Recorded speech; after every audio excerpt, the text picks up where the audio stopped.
So, you picked Fahkumram. So, back at EVO 2019, it was revealed that we get Leroy. I think it was 2019. I don't even remember no more. It's so long ago.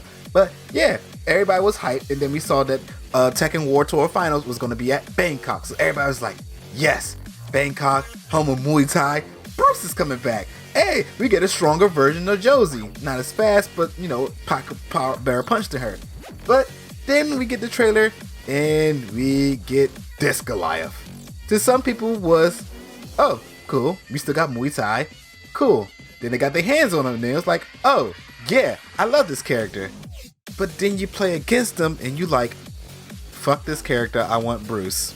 As Fahkumram, your job is to just destroy your opponent with powerful and devastating attacks. Like, dude, he don't even technically have a launcher. His launcher is a crumble. What? And also, if your back is against the wall, he's gonna destroy you. Because even if you block, he can still wall crush you, which is ridiculous, man. Like, basically, this dude's moveset is like his face. Busted. So the first thing I need to talk about with Fahkumram is these charge attacks. He has a punch, a kick, and a knee. And oh boy, if you are against a wall, you are kind of screwed. But if you block these, you still get wall broken, and then he can just go right into a combo. Shoot, he can even go to a super after one of these. But yeah, also the big problem about these, he don't have to charge it. These could just be regular ass attacks. He can choose the option to charge them, which is now the problem to where if somebody keeps spamming those charge attacks against the wall, then you're like, oh, then I'll just punish him before he swings out. But if he sees that, he can easily just say, you know what, I'm not going to charge it this time, and bam, get you hit, and now you're against the wall regardless. It's a really crazy mix-up, and sometimes an annoying guessing game against him, because even if you block, you still get wall crushed. So if you punch and he didn't charge, you get wall crushed. Crazy ass options. And real quick before we start, this character has a lot of sliders or roll attacks. I don't know which is the correct term that most people use, but I usually call them sliders. To where basically in a combo, you see these pictures of the little brackets over them. Yeah, usually it means go to that next button real quick. Like most of the time people will just slide their finger to that next attack. So yeah, this is in a lot of his combos. This allows him to do most of his mix-ups, and people who are in a panic in the middle of an attack with him, or like newcomers and stuff, can easily mess these up and do the wrong attack because he has a lot of these. So that's why I kind of recommend him for more intermediate characters. Even though this doesn't really balance him out, I guess they said, hey, I guess since it's complicated to do these combos somewhat, we should, you know, make him stronger. But no, because this just makes him more ridiculous. And speaking of sliders, this is his most go-to one, the Rising Thunder to Ramasura. Oh my goodness, people do this one all the time. I used to do it all the time too. Matter of fact, I do Rising Thunder to Masura and then do another Rising Masura. I'm gonna stop calling it that. Well, basically you do the little punch to the spinning attack, then run up and do the spinning attack again. And the best thing about this, if you don't slide it, it just do the first two parts to it, it's a mid. So now it's a mix-up. So yeah, this is one of his best go-to moves. Another good combo with him is his down 3-4, and then he can switch it to either 3-1, which is a quick high punch combo, kick punch combo, or he can just do the knee combo, which is a mid, so if they're crouching, he can launch them. Or again, if they're against the wall and hold the knee, he can freaking wall crush you. So yeah, this man has, again, ridiculous options with his attacks. Usually I don't recommend the first sample combo, but his is good enough because his start to get really complicated. But his first sample combo is really decent. As you see, instead of a launcher, his down forward 2 does, well, it goes into his 3, that makes you go into a crumble state. Then he does the spin, and then he goes into his ender. But the thing is, with his ender, you can switch it up, and you can do his Roaring Sky combo, which is 3-1-4-4. Both of these are pretty good, but this one, if you need that extra push near the wall, this will get them to the wall. So yeah, this is recommended to get them down closer to that wall than his knee combo.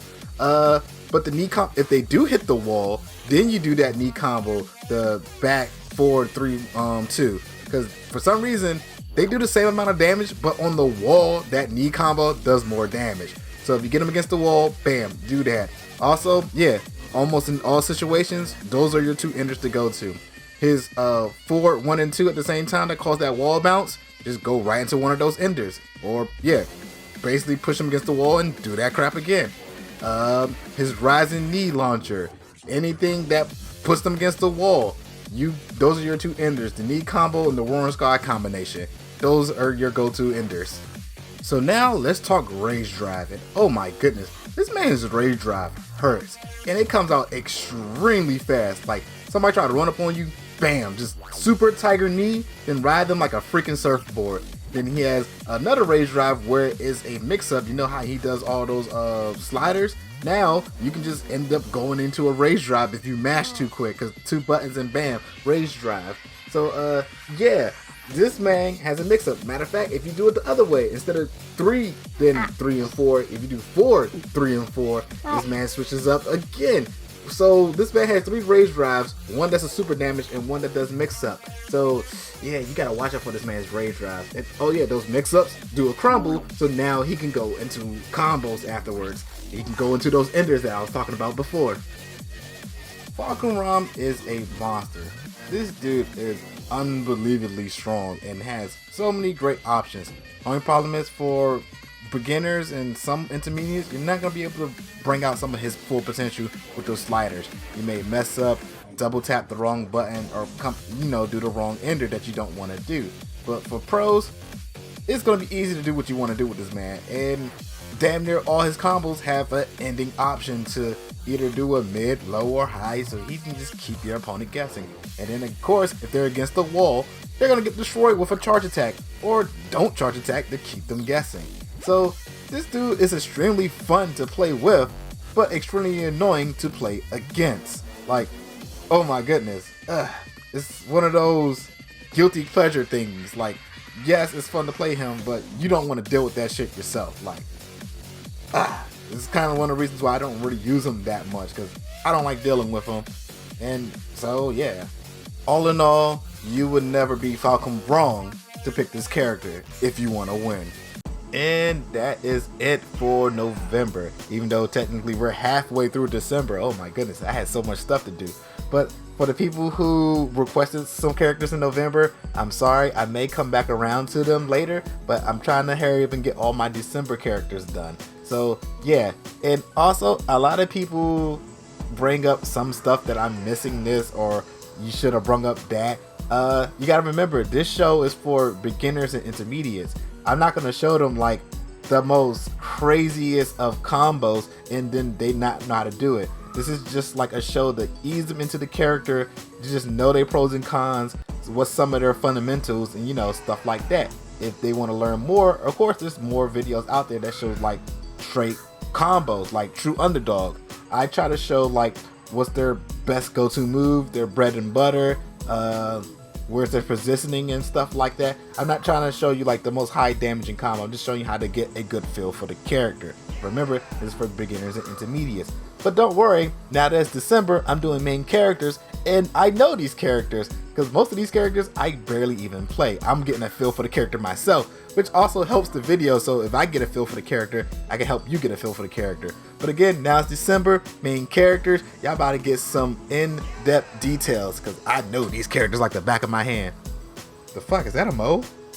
Oh, fuck.